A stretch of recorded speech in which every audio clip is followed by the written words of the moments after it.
The Lexington Market's in Baltimore City. It's the longest continuously running public market in the country. It's been running without skipping a day for over 200 years. It's in a part of the west side of downtown Baltimore that at one point was the premier shopping district in our city. Every major department store was there. Anybody over 40 years old has a Lexington Market story deep within their soul. Cool. Yeah. My grandfather and father would tell you that Saturday or a weekend didn't start unless you started at Lexington Market.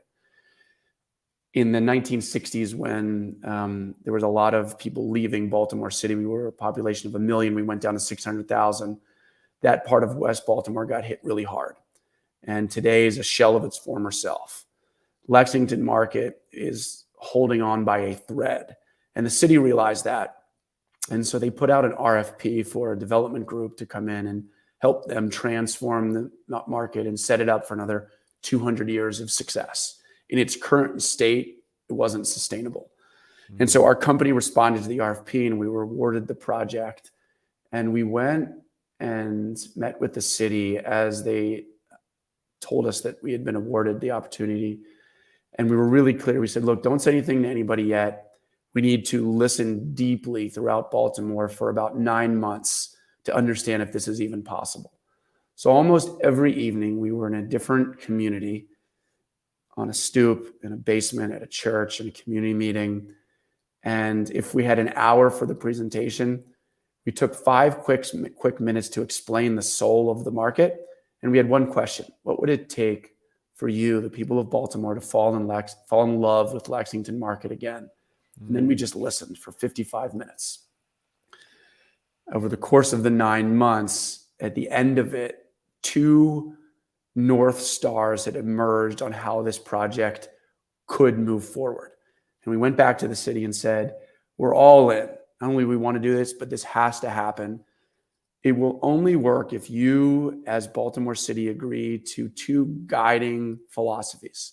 The first is that this isn't a real estate project. If we look at it as a real estate project, it will fail. This is an opportunity to prove that a single building brought to life in a really inclusive way can unite our city at one of its most divided times. It's the first North Star. The second North Star was that the people of Baltimore had continued to say that in its current condition, the market didn't represent the beautiful diversity of our city. Less than 5% of the vendors in the market were Black-owned businesses, and very few of them were city resident-owned businesses. And as a result of that, people of Baltimore, which is over 60% Black, didn't feel like they belonged, didn't feel like they were included, and didn't want to go support the market. But they said that if the market looked and felt like our city, they would be interested in supporting it. So the second thing was that if we were going to move forward with this, the city had to commit that the transformed Lexington Market would represent the beautiful diversity of our city. So with those 2 North Stars, we set out on the process. And we really, through this really inclusive approach of building it from the inside out with these guiding philosophies, started the process, miraculously closed financing on it. And because this wasn't a small project. No, I think this was a $45 million project, right? Yeah. Yeah. And we closed financing in February of 2020. A couple weeks later, the global pandemic hit. At a time when 50% of restaurants and food businesses were closing their doors, at a time when none of us knew if we would gather in a space ever again that needed to have thousands of people in it on a daily basis for it to work economically. And honestly, we thought we might have just made the biggest mistake of our life in moving something like this forward. But we trusted the process. We trusted the inclusive nature that it had been brought to life, the years of kind of pre-development work that had gotten us to that point. And so we announced the first round of vendor applications. We had 50 stalls to fill in the new market. Honestly, Chris, I would have been surprised if more than 10 vendors applied for those 50 stalls.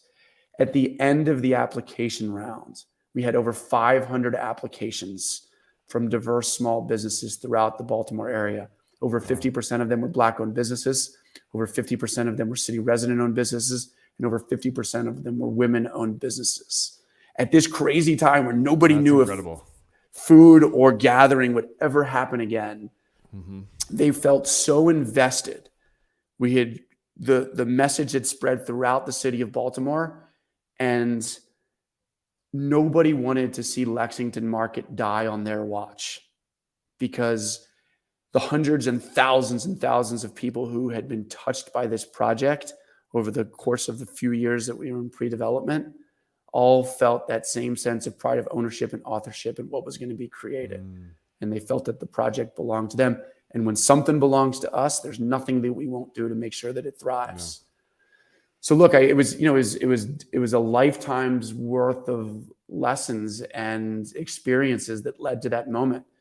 And it was the perfect kind of culmination of the continued quest to answer those two burning questions that started in me at 10 years old, of why are we so divided, and what are the creative ways that we can bridge those divides? And then the understanding of how to get there, how to build the groundswell, how to make sure that we don't claim ownership of the ideas that we help bring to life, the importance of reimagining industries so that we're leading with our purpose over our profit, all came together as Seawall worked quietly behind the scenes to help give Lexington at least another 200 years of life. So if I walk through Lexington Market on a Saturday morning, come. What am I going to find? What's that going to look and feel like for visitors who want to swing by and check it out? Yeah, I mean, look, I'm biased, right? I'm the wrong guy to ask this question to, right? It's like, you ask me if I love a child. Yeah. The new market is a replica of the original 1910 shed building that was once there. The best compliment we get is when people walk through and asked us what year the original warehouse building was built in, right? It feels so beautifully Baltimore authentic, and not shiny glass new box that it could have become. Yeah. And it's going to be packed with the sights and smells of Baltimore, the diversity that exists in this incredible city, the mindset and the will and the drive and the hustle and grit of our biggest champions, who are our small businesses, which is the reason that we thrive as a city and the reason that we will continue to succeed as a city. So come through, you and all the listeners. I will. I grew up much of my life in central and northern Virginia, and I definitely frequented Baltimore. So I'm excited to get back, and that's going to be one of my stops without question.